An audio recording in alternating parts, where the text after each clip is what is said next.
Bekasi ya, Bekasi ya. Jadi apa yang dilakukan oleh Kang Deddy panggilannya ya, kalau ada istilah di orang Jawa Barat Bapak Aing gitu ya, atau Bapak saya, ini fenomenal bagi seorang pemimpin daerah ya yang sudah memahami konteks sebagai pemimpin.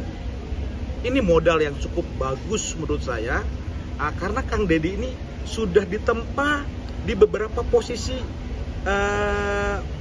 instansi. Dia pernah menjadi bupati, dia pernah menjadi anggota dewan di legislatif yang membahas anggaran, nomenklatur anggaran untuk eksekutif ya. Maka apa yang dilakukan oleh Kang Deddy, maka ini adalah bentuk pemahaman yang holistik terkait dirinya sudah cukup dengan referensinya. Yang akhirnya ya saat diamanatkan oleh masyarakat Jawa Barat terpilih menjadi gubernur, referensi dia ini sudah mumpuni. Yang akhirnya dia bisa mengalokasikan anggaran tanpa polemik di DPRD gitu loh. Ya untuk melakukan eksekusi di dalam apa? Kebijakan untuk masyarakat. Maka buktinya salah satunya adalah adanya banjir ini membawa berkah. Apa? Membuktikan ya memang masalah dari banjir kita ini adalah memang apa? Sudah tidak lagi kita ini bersahabat dengan lingkungan alam ya, yang seharusnya ini adalah aliran sungai tetapi berdiri dengan bangunan-bangunan. Dan sorry mbak, ini kan sudah bertahun-tahun, bahkan mungkin belasan tahun dan puluhan tahun. Kalau kita mau nanya si isengnya, hei kemana aja nih pemimpin yang dulu-dulunya, kan begitu ya. Mungkin saja ini ditutupi oleh bawahannya, karena sebagai pemimpin daerah itu mbak, itu banyak sekali ya protokoler yang mengatur, itu banyak sekali selama 5 tahun.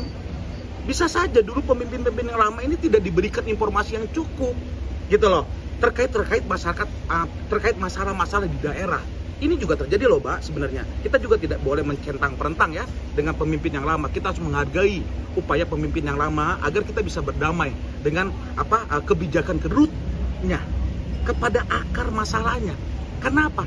Yang dulunya sebagai pusat aliran air di Bekasi dari Bogor gitu ya, itu tidak sesuai mbak. Terbukti kan ternyata benar aliran itu ketika kita telusurin yang seharusnya itu melewati Bekasi benar gitu ya sampai ke Laut Jawa mungkin gitu kan, itu ternyata apa? Isinya bangunan.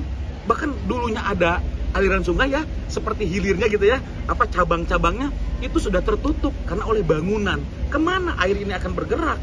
Ya otomatis hukum fisikanya air kan ke bawah dan menyebar, akhirnya menjadi banjir. Lalu siapa yang disalahkan? Ini seolah-olah akhirnya pemimpin lagi, pemerintah. Padahal adanya pembiaran juga dari masyarakat kita. Ini multi efek yang kita tidak boleh menyalahkan kalau menurut saya. Kita hayuk perbaiki ini dengan semua gotong royong, budayakan gotong royong, sama-sama kita perbaiki agar pemimpin dengan rakyatnya bersatu padu untuk kebijakan dan kemaslahatan masyarakat banyak seperti itu. Yang harus disentuh oleh seorang pemimpin. Pemimpin itu, Mbak, kalau bicara sejarah dunia dari zaman dulu sampai saat ini, pemimpin yang membekas kepada rakyat, itulah pemimpin yang sejati.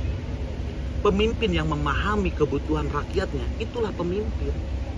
Ya, kalau kita bicara pemimpin zaman dulu, itu mereka tidak pernah formal protokoler. Mereka dekat dengan rakyatnya, dengan masyarakatnya, dengan umatnya, baik pemimpin negara, pemimpin umat, misalkan pemimpin suku. Tapi kalau sudah feodal, Mbak, yang akhirnya masuk nih beberapa asas-asas gitu ya, sistem-sistem yang berlaku yang akhirnya feodal, ini yang memberikan benteng antara pemimpin dengan rakyatnya. Yang akhirnya apa? Kamu kacung, saya rajanya. Ya, akhirnya budak yang terjadi. Ini kan sejarah-sejarah dunia.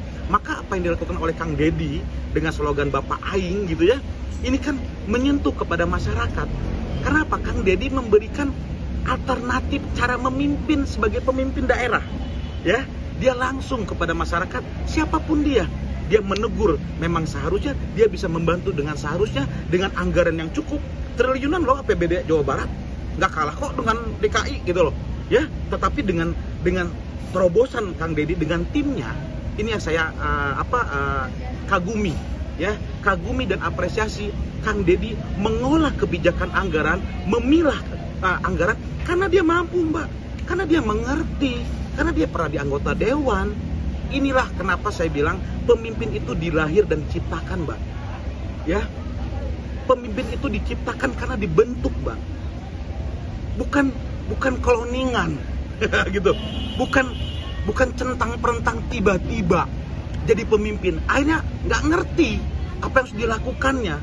Jadi mohon maaf, pemimpin yang hebat adalah pemimpin yang ditempa dari bawah sampai di pucuk, gitu loh.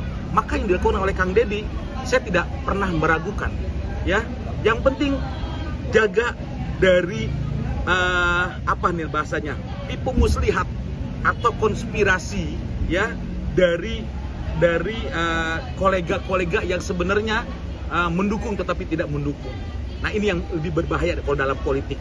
Ya, terkadang teman menjadi lawan, Bang. Musuh dalam selimut. Nah, ini harus dihati-hati oleh saudara Kang Deddy seperti itu.